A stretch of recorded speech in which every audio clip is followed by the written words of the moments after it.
Early morning light spilled over the rolling fields of Willow Creek, Georgia, turning the mist into a soft, golden haze. Martha Collins was already on her way back from the dairy co-op, her boots damp from the grass, her shoulders aching, but her spirit alive with nervous energy. The old truck coughed and sputtered as she parked by the porch. She didn't even take off her coat. She went straight to work. The kitchen filled with the comforting smells of her life. Flour dust floating in the air, apples sliced for pie. The low simmer of a pot of stew on the stove. She moved quickly, wiping the counter, sweeping the floor, shaking out curtains that had hung too long. Every small task felt sacred, because today wasn't just another day on the farm. Today her daughter was coming home. Nora had been gone for almost 3 years, finishing her degree in Atlanta. She'd written often, her letters full of city lights, college events, and late-night coffee shops. But last week, she had called with a trembling excitement in her voice that Martha hadn't heard since she was a child. "Mama, I'm bringing someone home," she'd said. "His name's Ethan. He's special." Martha smiled to herself now, remembering the call. She stirred the pot and muttered under her breath, "Special, huh? We'll see about that." Then she caught her reflection in the window, hair escaping its bun, wrinkles deepened by years of worry and sun, and sighed. She tied on her apron tighter and kept moving. Outside, a familiar voice broke through the quiet. "Martha Collins, you out here trying to clean the whole county?" It was Ruby Mae Johnson, her neighbor and oldest friend. Ruby Mae leaned over the wooden fence, a faded straw hat shading her round, cheerful face. Her voice carried the soft melody of the South, warm and teasing. Martha stepped out to the porch, wiping her hands on her apron. "Morning, Ruby Mae. And no, just my side of it. Nora's coming home today." "Well, I'll be." Ruby Mae grinned. "That girl's been gone so long I thought she done forgot about us country folks. What's the occasion?" Martha's eyes softened. "She's bringing her boyfriend, a young man from Atlanta. Says he's from one of those well-off families. Name's Ethan Montgomery." Ruby Mae whistled low. "Montgomery, huh? Sounds like money. Lord, Martha. Looks like you're about to join the high society now. Better start practicing that fancy talk." "Oh, hush!" Martha laughed, though her hands fidgeted with the dish towel. "Ain't nothing fancy about me. I just hope I don't make a fool of myself. Those city folks, they got ways. I got my own." Ruby Mae chuckled. "Honey, you got something better than ways. You got heart. And if that boy's got sense, he'll see it." Martha smiled, but worry lingered behind her eyes. "I just want her to be happy, Ruby. She's worked so hard. I don't want her ashamed of where she came from." Ruby Mae leaned her elbows on the fence. "You raised that girl right. She ain't the kind to forget her roots. But if the fancy Montgomerys can't see what kind of woman raised her, that's on them. Not you." Martha nodded quietly. The wind rustled the magnolia tree beside the porch, carrying the faint smell of fresh earth and hay. Inside, the stew began to bubble over, and she hurried back in with a laugh. By noon, the kitchen gleamed. Pies cooled on the counter. The table was set with her best china, hand-me-downs from her mother, chipped but clean.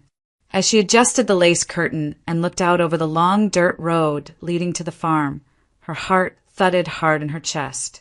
Somewhere beyond those hills, her daughter was coming home and bringing the world with her. By late afternoon, the sun lay warm and low across the Georgia hills, coating the fields around Martha's farmhouse in honeyed light. The sound of an approaching car broke the steady hum of cicadas. Martha stepped onto the porch, drying her hands on her apron, her heart thudding faster with each turn of the tires on gravel. The sleek silver sedan that pulled up looked almost absurd against the weathered boards of the old barn and the rusting tractor out back.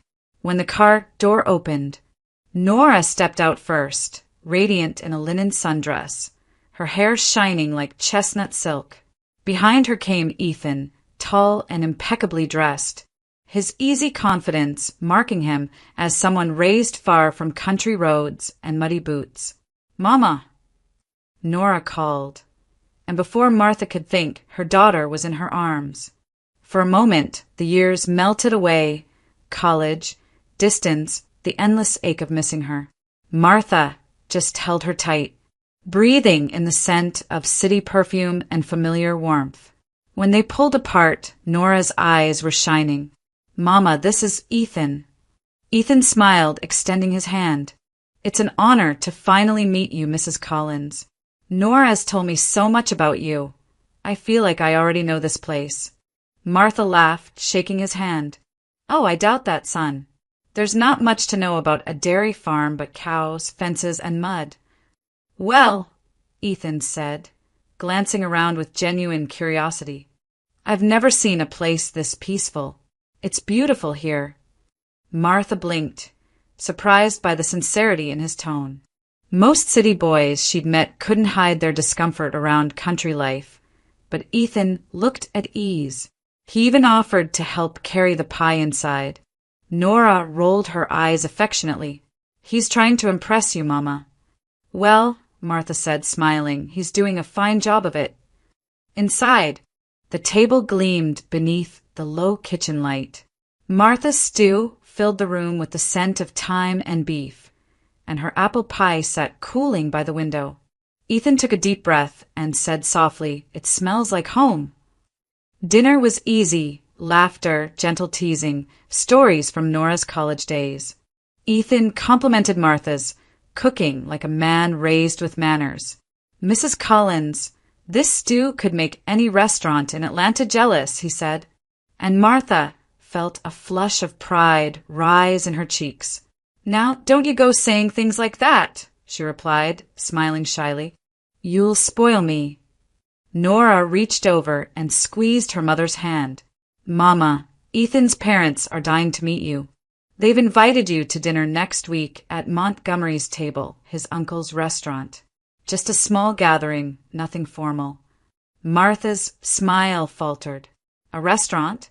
In Atlanta?" "Yes," Nora said eagerly. "It's beautiful, and they want to know you, Mama, really know you." Ethan nodded. "They think it's important for families to meet before things move forward. It'll just be my parents, my uncle, maybe a few close friends. Please say you'll come." Martha hesitated, feeling her stomach tighten. She looked down at her work-worn hands, the faint scars from years of milking machines, the chipped polish on her nails. "I don't know, sweetheart. I'm not sure I'd fit in with people like that." Nora leaned forward, her tone pleading. "Mama, please. You'll love them. They're sophisticated, yes, but they're kind. I want them to see the woman who raised me." Something in Nora's voice, that mixture of hope and fear, broke through Martha's hesitation. She forced a smile. "All right then. If it means that much to you, I'll come." Ethan's face lit up. "That's wonderful. My mother will be thrilled." As they finished dessert, the mood stayed bright. But when Martha cleared the table later, alone in the quiet kitchen, she caught her reflection in the dark window pane again. The faint joy in her chest was tangled with worry. "Atlanta," she murmured softly to herself. "Fancy restaurants, fancy people. Lord, help me not make a fool of myself." Outside, the evening air thickened with the hum of crickets and the distant cry of a train. Inside, Martha stood by the sink, the scent of apple pie, and would polish around her, her heart swelling with love and fear all at once, unaware that next week's dinner would change everything she believed about kindness, pride, and the people who smiled too easily. The week passed in a blur of nerves and preparation. Ruby May came over every evening after supper, pulling dresses from old trunks and laughing as she made Martha try them on. "This one's too plain," she'd say, shaking her head. "You're going to Atlanta, honey. Not Sunday service." Finally, they settled on a pale blue dress that caught the light just right, modest but graceful. Ruby may even lent her a pair of cream-colored heels. Slightly scuffed, but better than the farm boots Martha wore every day. On the morning of the dinner, Martha woke before dawn. She rolled her hair into soft curls, dabbed a little lipstick she hadn't used in years, and stood before the mirror. For a fleeting moment, she saw someone she used to be, before bills, before heartbreak, before the long years alone. She whispered to her reflection, "You'll be just fine, Martha Collins. Just be yourself." By late afternoon, she was standing at the small bus stop outside Willow Creek. The city bus hissed to a stop, its doors opening with a sigh. Martha climbed aboard, clutching her purse and an old wool coat. The ride was long. Through the window, she watched the fields give way to highways, then to towers of glass and steel.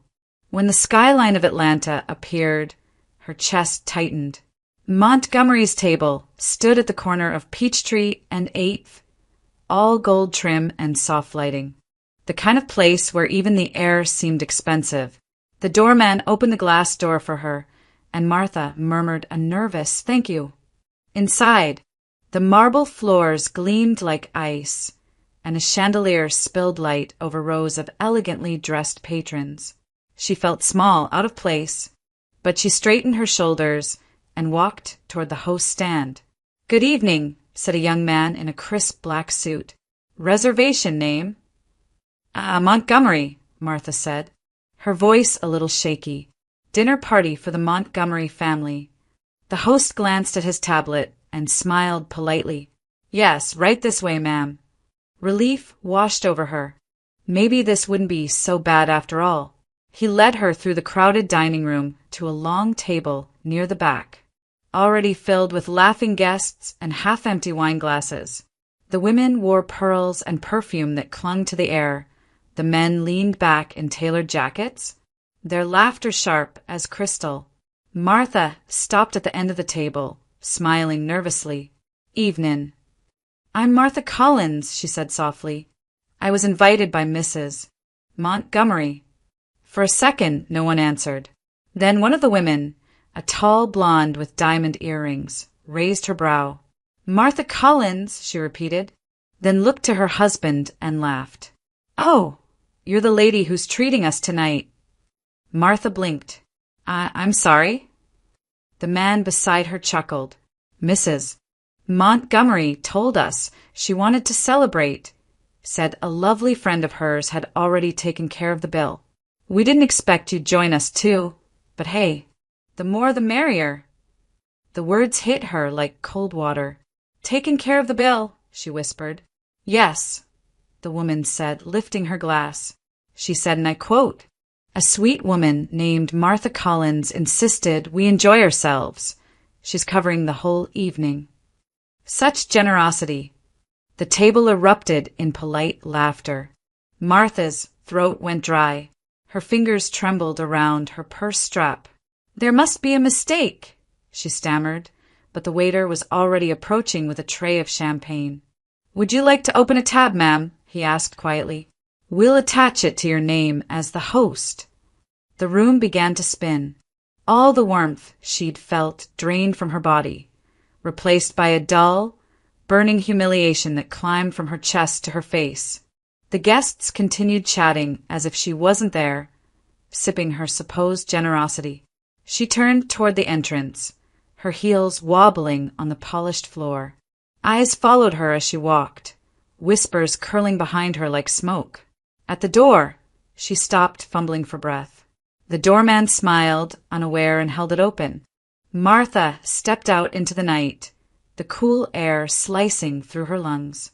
The city lights blurred through her tears. Somewhere, people were still laughing inside, and she realized with a sick twist of clarity that they were laughing at her. For the first time in years, Martha Collins wished she could disappear. Martha stood outside the restaurant for a long moment, her breath visible in the cool night air, her heart pounding so hard it drowned out the noise of traffic. She wanted to run, to vanish back into the safety of her small farmhouse where no one looked at her like she didn't belong. But her legs wouldn't move. Shame had frozen her to the spot. Then, through the glass window, she caught a glimpse of the table again, the same strangers laughing, raising their glasses, still drinking under her name. Her humiliation twisted into something sharper. She turned back, pushed open the heavy door, and walked inside. The maitre d' looked startled, but said nothing as she passed. Her hands shook as she reached the bar.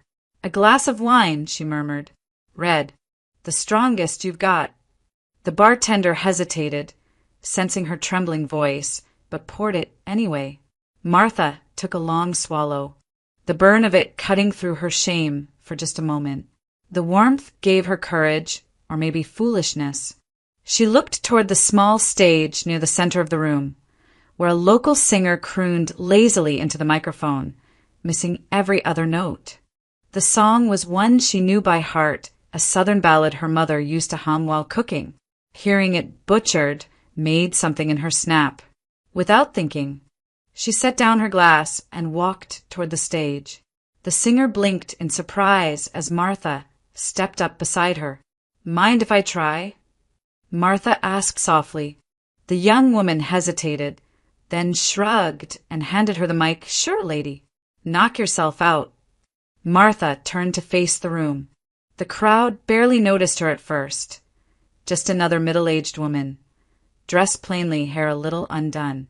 But then she began to sing. The first notes trembled, raw and low. A hush fell over the tables, closest to her. Then her voice grew stronger, rich, steady, aching with all the sorrow she'd carried for years. It was a song about love and loss, about waiting on a porch for someone who never came home. Her tone wrapped around the room like a slow, warm wind. Conversation stopped. Forks paused midair. Even the waiters froze. Every word seemed to pull the air tighter until the entire restaurant was suspended in silence. When the song ended, no one moved. For a heartbeat, the room held its breath. Then a man in the back began to clap, softly at first, then louder. Within seconds, the entire restaurant erupted in applause. Martha stood there, stunned. Her hands trembled around the microphone. She hadn't sung in front of anyone in 20 years, not since before life had taught her to be quiet. And now, strangers were standing to their feet, cheering. Tears filled her eyes, blurring the lights above. From the crowd, a tall man in a tailored gray suit stepped forward. His hair was streaked with silver, his face familiar in a way that tugged at something deep inside her. "Martha," he said quietly when he reached the stage. She turned, startled. "Do I know you?" He smiled faintly, eyes glistening. "You used to. It's Richard. Richard Montgomery." Her breath caught. The name rolled through her like a forgotten melody. "Richard. From Willow Creek." "The same," he said, voice thick. "I'd know that voice anywhere." He looked toward the table where the guests had sat earlier. His jaw tightened as he pieced it together. The laughter, the whispers, the humiliation she'd endured. He turned to the manager and said something under his breath. Within seconds, the staff began clearing the table, handling the bill discreetly. Then he faced her again, his expression softening. "Come on," he murmured. "You don't belong here, not like this." Martha hesitated, but he offered his arm, steady and kind. The crowd parted for them as they walked toward the exit, people whispering admiration instead of mockery now. Outside, the night air smelled of rain and magnolia. Martha exhaled shakily, feeling the world settle again. Richard looked at her, his voice gentle. "You sang like the world was ending, Martha. You always did that, made pain sound like beauty." For the first time that night, she managed a small, trembling smile. "Maybe that's all I've ever known how to do." And as they stood beneath the glowing sign of Montgomery's table, the same name that had brought her shame only minutes before, Martha Collins realized something had shifted. The laughter inside no longer mattered. Because for the first time in years, someone had seen her, Not as a joke, not as charity, but as the woman she once was and could still be. Weeks passed, and the sting of that night slowly dulled, though it never fully disappeared. Martha often replayed it in her mind, the humiliation, the song, and the man who had walked her out with such quiet strength. She had expected never to hear from Richard Montgomery again. Men like him didn't linger long in the lives of women like her. But she was wrong. 2 weeks after that night, a letter arrived at her farmhouse, written in elegant handwriting on embossed stationery. You have a gift the world deserves to hear again. Come sing at my restaurant. No strings attached. At the bottom was a phone number and a simple signature. Richard. Ruby may nearly dropped her teacup when she read it aloud. Lord have mercy. Martha Collins. The man's giving you a job in one of the fanciest places in Atlanta. You'd be a fool not to go. Martha laughed, shaking her head. I'm too old to start performing again. You're not too old for nothing, Ruby May said firmly. You've just been living small too long. That night, Martha sat awake by the window, staring out over the fields silvered in moonlight. Somewhere deep inside, a voice whispered what Ruby May had already said. She wasn't done yet. By Monday morning, she was on a bus heading back to Atlanta. When she walked through the doors of Montgomery's table again, she was met not with laughter or whispers, but with warm greetings and smiles. The hostess recognized her immediately. Mr. Montgomery's been expecting you, ma'am. Richard appeared from the kitchen, sleeves rolled up, a clipboard in one hand. The years had etched fine lines across his face, but his eyes, those same steady eyes from long ago, still held that calm, unspoken kindness. I didn't think you'd come, he said with a grin. I almost didn't, Martha admitted, but then I thought, why not? He laughed softly. That's the Martha I remember. From that day on, she became part of the restaurant's rhythm. Richard insisted she start small, one song each evening during the dinner rush. The first night, she stood trembling behind the microphone, her palms damp, her heart racing. But as soon as she began to sing, the fear melted away. Her voice, rich, lived in, unpolished but full of truth, filled the room. Conversations softened, people listened, and when she finished, the applause wasn't just polite, it was thunderous. Soon, Montgomery's table began to fill with regulars who came not for the food, but for the woman who sings like she's lived every word. Business grew. Local magazines wrote about her. One article called her Atlanta's hidden soul, and for the first time in years, Martha felt seen without shame attached to her name. Richard took it upon himself to help her transform, not out of pity, but respect. He introduced her to a stylist who trimmed her hair into soft curls that framed her face. A boutique downtown offered her elegant, simple dresses, earth tones that brought out the quiet dignity in her eyes. When she saw herself in the mirror, she almost didn't recognize the woman staring back. You look like yourself again, Richard said one evening as she tried on a new dress before a performance. Martha smiled shyly. No, Richard. I look like someone I used to dream of being. Their friendship deepened in the small moments. The way he'd bring her tea before she went on stage. The way she'd leave handwritten thank you notes for the staff after closing. There was no rush, no grand declarations. Just a steady warmth that filled the spaces where pain used to live. Late at night, after the guests had gone and the lights dimmed, Martha would linger at the piano, singing softly to herself. Richard would listen from the doorway, hands in his pockets, his expression unreadable. Life, she thought, had a strange way of rebuilding what once broke her. But even in that quiet happiness, a faint unease stirred beneath the surface. She didn't yet know that outside the safety of those candlelit walls, people were talking, whispering her name, connecting the dots between the farmer's widow who sang at Montgomery's table and the woman who once embarrassed the Montgomery family in public. For now, though, Martha only knew peace. She sang, she laughed, and for the first time in decades, she belonged somewhere again. The months that followed were kind to Martha Collins. Her name had become part of Atlanta's evening rhythm. Couples made reservations just to hear her sing, and businessmen stayed late over dessert to listen to her final song of the night.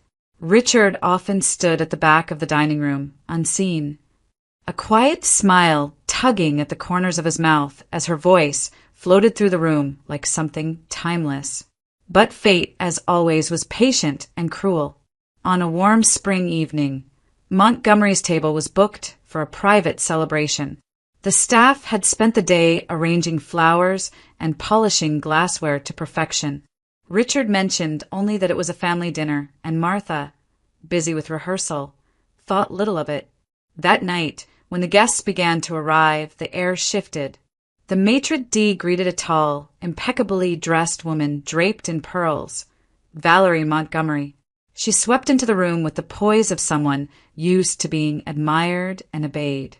At her side was her husband, Thomas, and several of their friends. It was Valerie's birthday, and she had chosen her brother-in-law's restaurant for the occasion. As she took her seat, laughter and conversation filled the air, until the lights dimmed and Martha stepped onto the stage. Valerie froze mid-sentence. The woman under the spotlight, dressed in a soft cream gown, was unmistakable. She knew that face, those eyes. The very same woman who had shown up at their country estate months ago, the farmer's mother, the one Ethan had almost married into before Valerie had quietly discouraged the match. And now here she was, singing in her family's restaurant.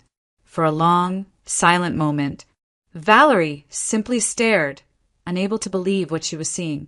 The music swelled, and Martha's voice rapped through the room. Low, rich, heartbreakingly beautiful. The audience leaned in, captivated, but all Valerie could feel was fury. When the song ended, the room erupted in applause. Valerie didn't clap. Her wine glass trembled as she turned to her husband. Thomas, she hissed, that woman, she's Ethan's fiancée's mother. She's performing here? For Richard. Thomas blinked, caught off guard. Valerie, don't make a scene. But Valerie's mind was already spinning.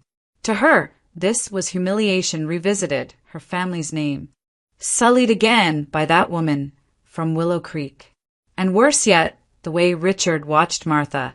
It wasn't professional. It was personal. The next morning, gossip began to travel quietly through Atlanta's social circles. Valerie's voice carried the story of a widowed singer from the countryside and the wealthy restaurant owner who had taken her under his wing. Words like affair and homewrecker slipped into conversations over brunch, at salons, at charity luncheons. Within days, it reached Tamara Montgomery, Richard's wife.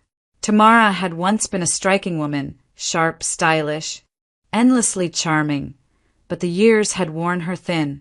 Loneliness and resentment had driven her into bottles of white wine that never seemed to empty. That evening, when Valerie appeared at her home with something she ought to know, Tamara was already halfway through another drink. Valerie's words came smooth and poisonous. You've heard about the new singer at the restaurant, haven't you? The country woman from your husband's past? Well, it's not just business, Tamara. Everyone's talking. By the time Valerie left, Tamara's hands were shaking. An hour later, she was in her car, half drunk and furious, speeding through downtown toward Montgomery's table. Inside, the dinner service was in full swing. Martha stood under the lights, singing softly to a packed room. Richard was in his office reviewing invoices when the door to the dining hall burst open. Tamara staggered inside, her hair wild, her eyes bloodshot. Conversations died instantly. There she is, she shouted, pointing at the stage. The little thief, the farm girl who thinks she can steal my husband. Martha froze. The microphone slipped from her hand, hitting the floor with a hollow clang. Mrs. Montgomery, please, the maitre d' whispered urgently, but Tamara shoved him aside and stumbled forward. Do you have any idea how pathetic you look? She slurred.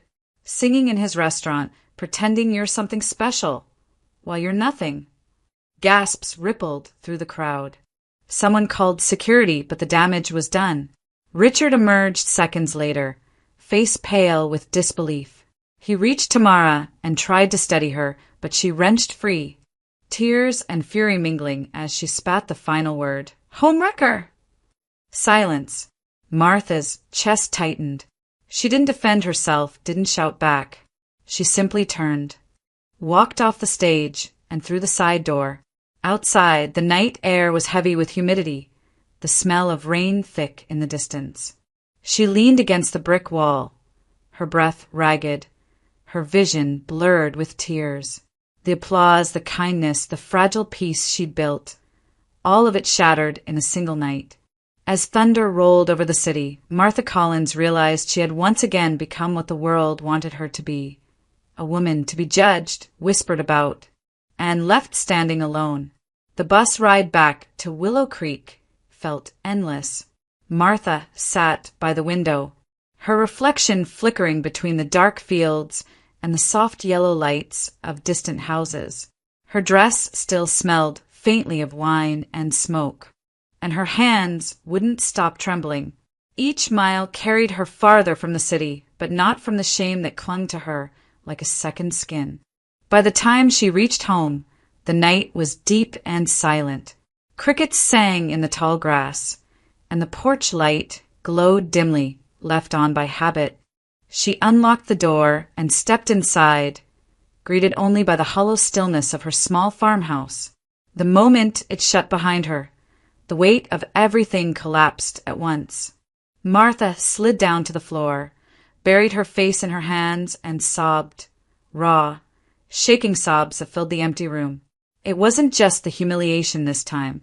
It was the cruel repetition of it all. How every time she found peace, life seemed determined to remind her that she didn't belong. She didn't know how long she stayed there, but eventually headlights flashed outside. A familiar voice called out, "Martha? You in there?" It was Ruby May. She entered without waiting for an answer, carrying a brown paper bag and that fierce look of a friend who'd already heard bad news. "I read about it." "Honey," she said softly, setting the bag on the table. "It's all over the local news. Some drunk woman made a scene at the restaurant. I figured it was her." Martha didn't lift her head. It was. Ruby sighed and poured 2 shots of whiskey into mismatched glasses. "Drink," she said, handing one over. "Then tell me what happened." Between shaky breaths, Martha recounted everything. The laughter, the accusations, the word homewrecker echoing across the room.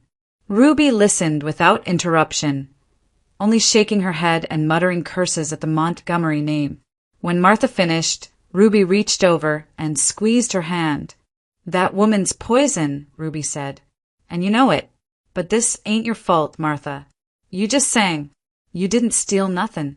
Martha stared into her glass. "Maybe not. But I did lie." Ruby frowned. "Lie? About what?" Martha hesitated, her throat tight. She'd kept this buried for more than 20 years. But tonight, the secret pressed against her chest like it needed air. She took another sip, her eyes fixed on the flickering lamp. "Before I married John," she began slowly, "I loved someone else. His name was Richard Montgomery." Ruby's eyes widened. "That Richard?" Martha nodded. "We met when we were young. He was visiting the countryside, staying at his uncle's farm for the summer. We spent nearly every day together, talking, singing by the river, dreaming about things that could never happen. When he left for college, he promised he'd come back. I believed him." Her voice cracked. "A month after he left, I found out I was pregnant." Ruby covered her mouth. "Oh, Martha!" "I didn't tell him," Martha continued, tears glistening in her eyes. "I knew his family would never accept a girl like me.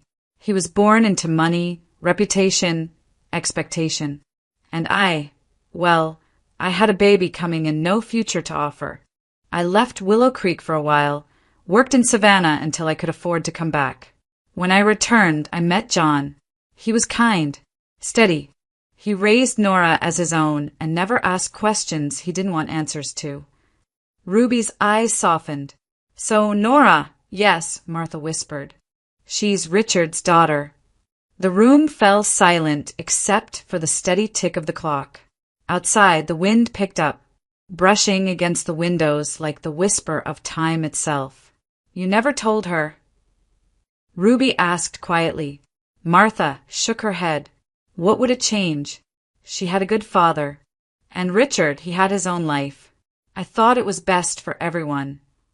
Ruby leaned back, sighing heavily. Lord, Martha, secrets got a way of findin' their way out. One way or another. Martha stared into the lamplight, her eyes hollow with exhaustion. I know. And I reckon this one just found me again. Ruby reached across the table and took her friend's hand. Then maybe it's time it came into the light. Martha looked toward the dark window where her reflection trembled faintly in the glass. For the first time, she didn't see shame staring back. Just a woman tired of carrying the weight of silence. And somewhere deep in her chest, beneath the ache, a quiet decision began to form. 3 weeks passed since that night, but the sting of it clung to Martha like the scent of smoke after a fire. The papers had stopped talking. The gossip had shifted elsewhere, yet inside her heart the silence was louder than ever. She went through her days mechanically, tending the small garden behind the farmhouse, helping out at the co-op, pretending life had returned to normal. But every evening, when the sun melted behind the hills, she found herself glancing toward the road, wondering if Richard would ever come. He didn't call, he didn't write, and she told herself that was for the best. After all, he had a family, a life far removed from hers. Still, when she closed her eyes at night, she could see his face in the glow of the restaurant lights, that quiet sorrow in his eyes as he watched her walk away. Then, one golden afternoon in late June, the sound of a car engine rolled across the fields. Martha looked up from the porch where she'd been shelling peas. A sleek black sedan came slowly down the dirt road, dust rising behind it. For a moment, she thought it was a delivery truck or maybe someone lost. But when the car stopped at her gate, her breath caught. Richard stepped out, wearing jeans and a light blue shirt, his hair windblown, his sleeves rolled up. In one hand, he held a bouquet of white lilies. In the other, a battered leather suitcase. For a few seconds, neither of them moved. The summer air hung thick and heavy between them. Then Richard smiled, a little unsure but warm. You still live in the prettiest place I've ever seen, he said softly. Martha rose, clutching her apron. You shouldn't be here, she murmured, her voice trembling. Maybe not, he admitted, walking closer. But I needed to be. She looked at the flowers, then at the suitcase. What are you doing? Richard. He set both down, gently on the porch steps. I left Martha. I filed for divorce 3 weeks ago. Tamara signed the papers. I'm done pretending that my life was fine when it wasn't. Martha's eyes widened. You left her. He nodded. It was over long before that night, truth be told. We just kept pretending for appearances. But when she came into that restaurant, when I saw the way you were hurt again because of me, I knew I couldn't stay another day. Martha felt her throat tighten. Richard, you don't owe me anything. What happened between us was a lifetime ago. He took a step closer. It doesn't feel like a lifetime when I look at you. Her heart ached at his words. She wanted to step back, to protect herself from hope. But his eyes were steady, filled with a gentleness that broke through her defenses. You don't even know who I am anymore, she whispered. He smiled faintly. Then let me find out. The silence that followed was thick with unspoken things. Martha turned away, gripping the porch railing. There's something you need to know first, she said quietly, before you decide to start over. Richard frowned. What is it? Martha drew a long, shaking breath. Nora, she's your daughter. The world seemed to still. Richard stared at her, as if trying to make sense of the words. "What did you say?" "She's yours," Martha said again, tears glinting in her eyes. "I found out after you left that summer. I never told you. You were headed to college, and I didn't want to ruin your future. John raised her as his own, and he was a good man. I didn't want her to grow up feeling like a secret." For a long moment, Richard said nothing. His jaw trembled, his eyes filling with something raw and overwhelming. Then, slowly, he sank down on the porch steps, his hands over his face. "God, Martha," he whispered. "All this time, I had a daughter, and I didn't even know." She knelt beside him, tears slipping down her cheeks. "I'm sorry. I thought I was protecting everyone, but I was wrong." Richard reached for her hand, gripping it tightly. When he looked up, his eyes were wet, but shining with something close to joy. "She's mine," he said softly, as if testing the words. "After all these years." Martha nodded through her tears. "She's always been yours in ways I couldn't hide." He laughed quietly, choked by emotion. "I missed 20 years, Martha, but if you'll let me, I'll spend the rest of my life making them count." The lilies between them trembled in the breeze, releasing their faint sweetness into the warm air. For the first time in weeks, Martha smiled, a small, trembling thing, but real. The kind of smile that came when the past finally loosened its grip. And as the sun dipped low behind the trees, she whispered, "Welcome home, Richard." Atlantis shimmered under the soft haze of an early summer morning when Richard parked outside the small cafe where he'd arranged to meet Nora.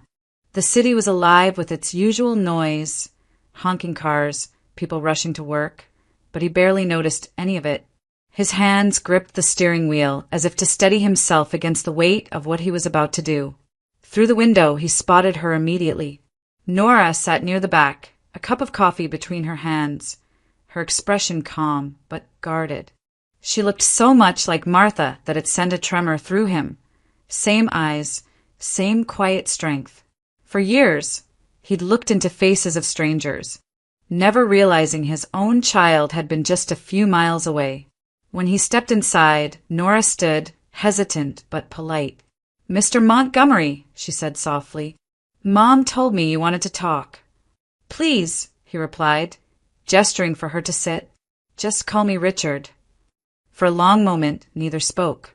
The silence between them was filled with decades of unspoken truths. Finally, Richard took a breath. "Nora, there's no easy way to say this, so I'll just tell you the truth. I'm your father." The words hung there, fragile and enormous. Nora blinked, her lips parting in disbelief. "You what?" He nodded slowly. "Your mother and I, we were young. We loved each other once. She never told me about you because she wanted to protect us both. But I know now, and I needed you to hear it from me." Nora stared down at her hands. Her throat worked as she tried to form words, but none came at first. Then, quietly, she said, "All those years she never said a word." "She did it out of love," Richard said. "She didn't want you to feel like you came from scandal or regret. You were born out of something real, something good." Tears filled her eyes, but she smiled faintly. "That sounds like her." She looked up, meeting his gaze. "You're not angry at her?" "Angry." He laughed softly, shaking his head. "I'm grateful. I missed 20 years. But I have this moment, and that's more than I deserve." At that, Nora's composure broke. She reached across the table, her hand trembling as it met his. "You don't have to make up for anything," she said gently. "You've already given her back something she lost a long time ago." Richard swallowed hard, his voice thick. "She's given me something, too, a second chance." Later that afternoon, Nora met Ethan outside the cafe. He had been waiting in the car, his expression cautious. When she told him everything, he didn't look shocked, just thoughtful. After a moment, he said, "It doesn't change how I feel about you or your mom. If anything, it makes sense. You've got his eyes." She laughed through her tears. You're taking this awfully well. He smiled. Maybe because I've seen what real class looks like. It's not in the Montgomery name, it's in the people who still have kindness after everything. Across town, Valerie Montgomery stood by her living room window, staring at the morning paper. A small column in the society section carried the news she had dreaded to see. Local singer Martha Collins to perform at Montgomery's Table grand reopening, alongside new co-owner, Richard Montgomery. The glass in her hand shook. She had tried to humiliate Martha, but it was she who now faced the whispers. In her world, reputation was everything, and hers had turned to dust. For the first time, Valerie saw clearly what she had destroyed with her own pride. The woman she mocked had become a symbol of grace. The family she tried to fracture had rebuilt itself around truth. And as the sunlight spread through the city, Nora, Martha, and Richard shared a quiet meal together that evening. 3 people bound not by blood alone, but by forgiveness. The years had taken much from them, but in its place, life had given them something stronger: peace. The spring air at the Montgomery estate smelled of magnolia and champagne. The grounds had been transformed for the occasion. Rows of white chairs stretched across the emerald lawn. A string quartet played softly beneath the oak trees, and sunlight spilled over the polished silver and pastel flowers that framed the altar. Guests filled the seats, their voices mingling in a low, excited hum. 2 weddings were about to take place, bound by fate, forgiveness, and the quiet justice of time. Martha stood inside one of the estate's old verandas, facing a mirror framed in gold. Her reflection was soft, almost unrecognizable from the woman who had once taken a bus to Atlanta in borrowed shoes. The ivory dress she wore flowed gracefully over her shoulders, modest yet elegant, and her hair, now streaked with silver, was swept into a loose bun. Ruby May fussed with the hem, her eyes misty. "Lord, honey," she said, sniffing, "you look like you stepped right out of one of them fancy magazines." Martha smiled, her voice steady. "I feel calm, Ruby, like I finally came home." Outside, Richard waited beneath the archway, adjusting his tie as Ethan stood beside him. The younger man's face glowed with nervous excitement, while Richard's was one of quiet peace. When the music began to swell, the doors opened, and 2 women stepped out, mother and daughter, each radiant in her own way. Nora walked arm in arm with her mother for a few steps before Ethan met her halfway, taking her hand with a grin so genuine it made several guests tear up. As Martha reached Richard, their eyes met. No words passed between them. None were needed. The priest's voice carried over the crowd, warm and tender, speaking of love that endures and the grace of second chances. When Richard said his vows, his voice broke slightly. "You taught me that love isn't about what we keep hidden. It's about what we dare to bring into the light."